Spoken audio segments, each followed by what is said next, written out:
Bienvenidos a la ciudad de Shanghái, una de las ciudades más importantes, no solo de China, pero del mundo, con una población de más de 26 millones de habitantes. Esta ciudad es una de las capitales del mundo en cuanto a la industria y el comercio. Su economía anual es de más de 680 mil millones de dólares, lo cual equivale a 2 veces la economía de Argentina o 3 veces la economía de Colombia. Todo en solo una ciudad. Pero Shanghái no siempre fue esta ciudad grande, rica y dinámica. Hace tan solo 40 años, Shanghái era una ciudad de pescadores donde se estaban empezando a abrir unas cuantas fábricas textileras. Esta foto fue tomada en el año 1990. Como verás, no habían rascacielos ni mucho movimiento. Pero ahora, mira cómo la ciudad cambió tan solo 20 años después. El crecimiento de Shanghái es un verdadero milagro económico, y Shanghái es solo uno de muchos otros casos que se pueden ver en toda China. China, después de la Segunda Guerra Mundial, era el país más poblado del mundo,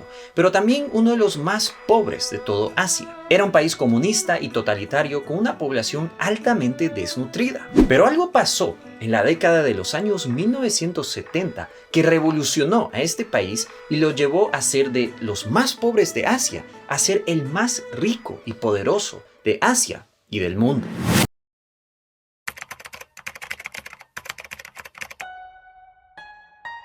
A lo largo de la historia humana, China siempre fue el país más grande y rico del mundo. Cualquiera pensaría que el imperio más influyente que existió en la historia fue el romano, pero resulta que el imperio chino fue de lejos el más poderoso. En China se inventaron los relojes solares, el uso del papel, la impresión de libros en masas y también la creación de la pólvora. La sociedad china siempre fue altamente avanzada y sofisticada, pero algo ocurrió a finales de los años 1700 y comienzos de los 1800. En Europa y en América llegó una revolución que nos transformó por completo. En cuestión de décadas fuimos de ser una población altamente agraria y rural a formar ciudades llenas de fábricas. Gracias a esta revolución industrial se crearon motores a carbón, fábricas, locomotoras, automóviles, aviones, armas, bombas, la electricidad y todos los fundamentos tecnológicos de nuestra sociedad. Y con tanto desarrollo y poder, las potencias europeas y estadounidenses empezaron a expandirse en el mundo, colonizando África,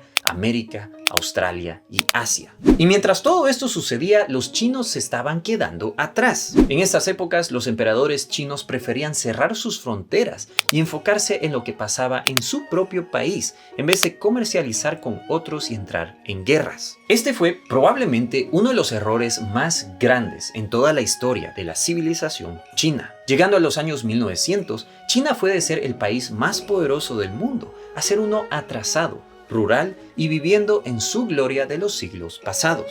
Con tan poco poder, se vio víctima de ataques por los japoneses, ingleses y rusos que le quitaban sus tierras. Esta tremenda derrota y humillación llevó a una decepción social tremenda. Los chinos no querían saber del sistema existente y fue ahí que vino Mao Zedong a revolucionar todo el país. Mao le prometió al pueblo chino prosperidad, paz y comunidad bajo los principios del comunismo.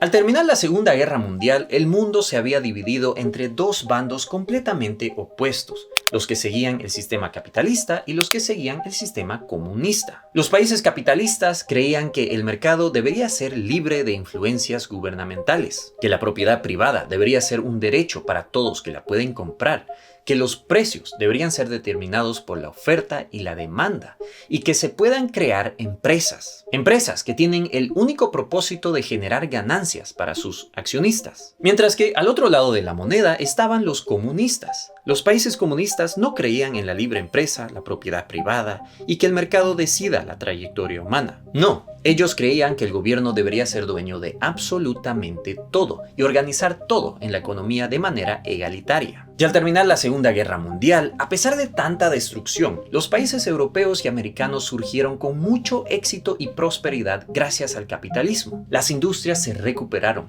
se vieron muchos avances tecnológicos y las poblaciones gozaban de un estándar de vida alto. Los países vecinos a China, como Corea, Japón, Hong Kong y Taiwán, pronto adoptaron el sistema capitalista y vieron una transformación casi inmediata de sus economías. Mientras que China, con su sistema comunista, seguía siendo un país pobre, agrario y tenía una población inmensa. Y para empeorar las cosas, el Partido Comunista Chino había impuesto una cultura egalitaria donde nadie podía tratar de ser mejor que los demás. Si tú tratabas de trabajar mejor que tu prójimo, demostrar más riqueza o hasta comer más, esto iba en contra de la nueva cultura china egalitaria. Otra gran obsesión del gobierno chino era la autosuficiencia. Ellos querían producir todo dentro de China y no querían depender de nadie. Por lo tanto, China no se abrió al comercio internacional, un error muy grave. Todos estos factores llevaron a China de mal en peor y algo tenía que cambiar. Mao Zedong estaba enfrentando problemas muy graves. Él había prometido prosperidad, pero su pueblo se estaba estancando en la pobreza y miseria. Corría un riesgo serio que la población se le rebele y nuevamente tengan otra revolución. Fue ahí que su mano derecha, Deng Xiaoping, logró convencerlo de experimentar con el capitalismo en China y lo nombraron el nuevo líder de China. Deng Xiaoping era un hombre extremadamente inteligente que había vivido en Europa y Estados Unidos. Él sabía que el capitalismo era el mejor sistema para el desarrollo económico y él creía que China tenía los elementos claves para aprovecharse de dicho sistema. China tenía a la población más grande del mundo, lo cual significaba labor barata.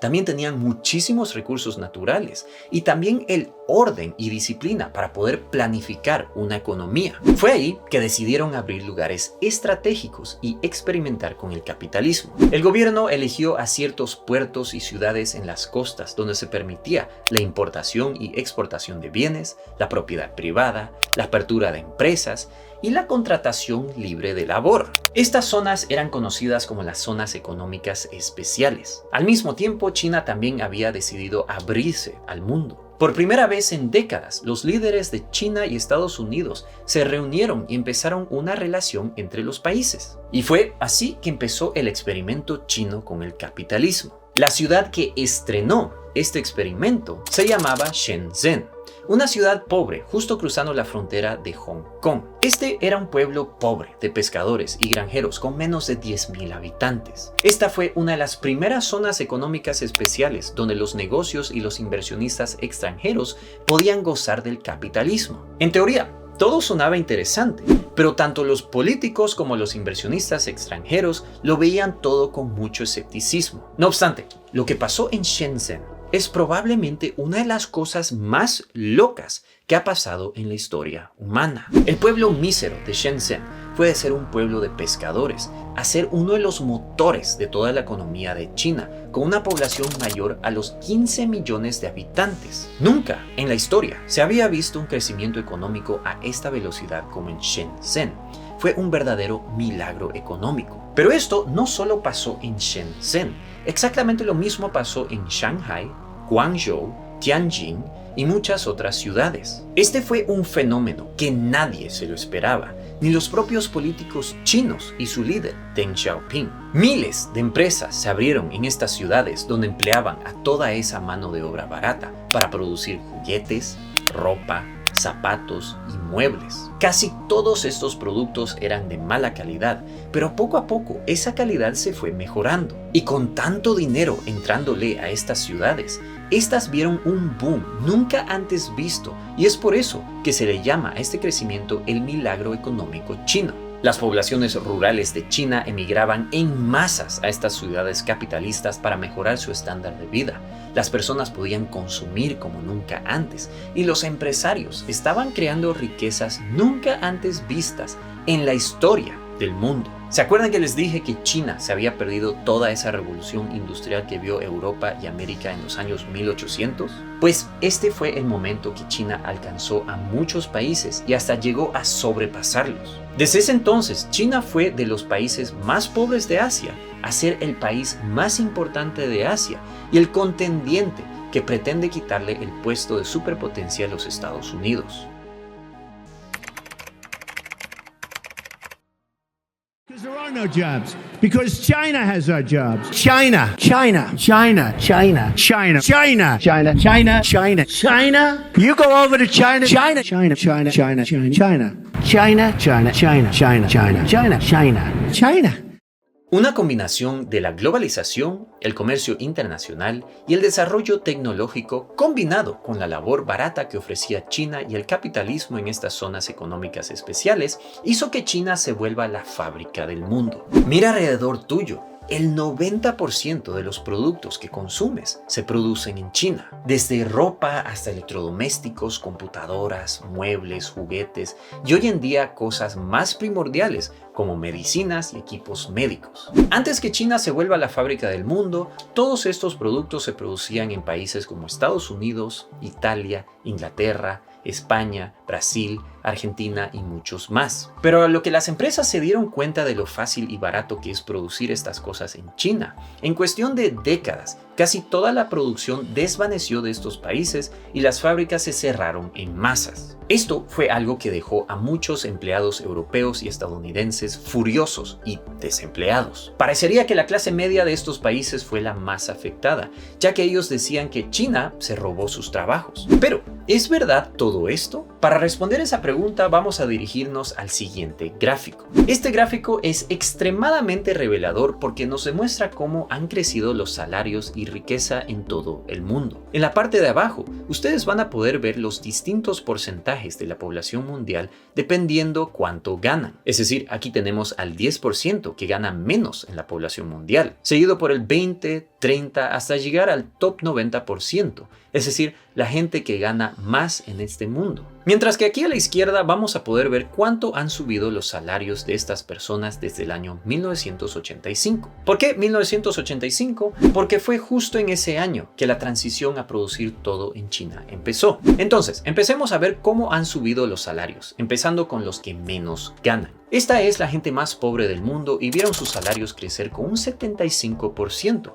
lo cual no está nada mal. Ya lo que seguimos al 20, 30 y 40%, estos grupos vieron sus salarios crecer con un 125%. Este es un grupo muy importante, ya que la gran mayoría de estas personas se encuentran en China. Pero a lo que continuamos a las personas en el 50, 60, 70 y 80%, vemos que los salarios han crecido, pero solo con un 40%. Un crecimiento del 40% es mucho menos que la inflación, y estas son personas mayormente de clase media en Europa y Estados Unidos. Así que, como podrán ver, la clase media de Europa y Estados Unidos ha visto que sus salarios han subido tan solo un 40% en promedio, mientras que los salarios de las personas en China han subido un 125%. Por lo tanto, nosotros podemos concluir que es verdad que China se ha llevado esta prosperidad. Pero ahora miren lo que pasa cuando seguimos con el gráfico a los más ricos de este mundo, es decir, el top 90 y 99%. Y para el propósito de este video vamos a extender este gráfico aún más para poder mostrar a los ultra ricos. Y como verán aquí, los ingresos de estas personas se han disparado como nunca antes durante estas décadas. ¿Por qué? Se preguntarán. Pues es porque ellos son los dueños de todas estas empresas que mudaron sus fábricas de Europa y Estados Unidos a China y gozaron de la labor barata y luego del crecimiento chino para enriquecerse. Esto nos muestra quiénes son los ganadores y los perdedores del gran cambio que vimos en China. Por lo tanto, la historia de por qué China se volvió rica no es solamente cómo China se volvió rica. ¿Se acuerdan de la ciudad de Shanghai y su transformación? Pues esta es la historia de cómo toda esa prosperidad de la clase media occidental se fue a parar a China. Pero esta también es la historia de cómo los dueños de las empresas se enriquecieron y fueron ellos los que verdaderamente ganaron, mientras que la clase media no vio mucho crecimiento. Y hoy en día las cosas parece que siguen creciendo sin parar en China. Los chinos saben que cometieron un error muy grave durante la revolución industrial al no participar. Y es por eso que ahora quieren aprovecharse y asegurarse que ellos lideren las próximas revoluciones industriales, como las de inteligencia artificial, de la computación cuántica y también de robótica. Y probablemente lo logren, ya que China tiene 5 veces más ingenieros que los Estados Unidos. Ahora, Quisiera tomar esta oportunidad para recomendarles un par de videos en mi canal. Uno trata sobre la deuda que tiene Estados Unidos a China, donde les explico cómo esto funciona, y el segundo trata de cómo China planea dominar Latinoamérica. Los dos se los recomiendo y les agradecería muchísimo si ustedes compartirían este video y si me dejarían algunas preguntas o comentarios. Muchísimas gracias por ver este video, mis queridos youtubers, y les mando un saludo desde Luxemburgo.